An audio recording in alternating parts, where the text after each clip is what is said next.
A good way to start out drawing anything is to start with a skeleton of what the animal would look like, or at least have knowledge of what the skeleton of that animal looks like. After that, you can start doing the basic figure, where everything is and how it's shaped. It's usually not going to stay exactly like that, but it's helpful so you keep your proportions in check. Then you move on to actually drawing the cat.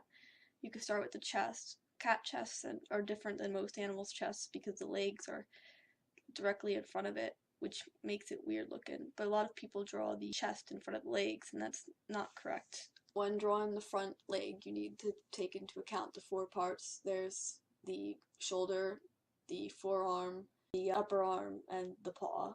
It's very similar to a human's. In fact, it's exactly the same, it's just different proportions. The forearm and shoulder look fairly similar, and they look like they're in the same part, but they're not. But there's more of a bump on one side where the shoulder is, and it gets a little bit slimmer where the upper arm is.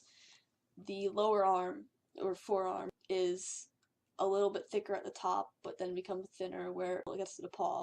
Then you draw the back, which slopes in two areas, around the shoulders and around where the back legs are. Like arms, human legs are very similar to the back legs of the cat. Then you can carry on to the head, which is a little bit hard, but there's two basic shapes that you can use to make one, which would be a circle and a square.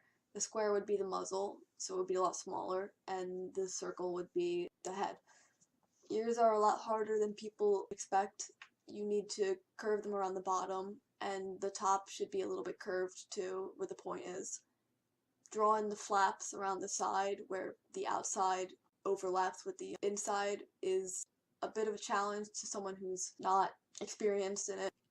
The tail of the cat is about as easy as you'd expect, but it's important to make sure that there's a consistency on both sides of the tail, because a lot of people make one part of the tail a little bit fatter than the other because they curve the lines on one side wrong.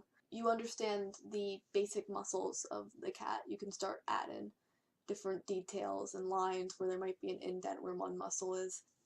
And then you color or shade. You can do both, but I only did one of each. The orange one is colored and the white one's shaded.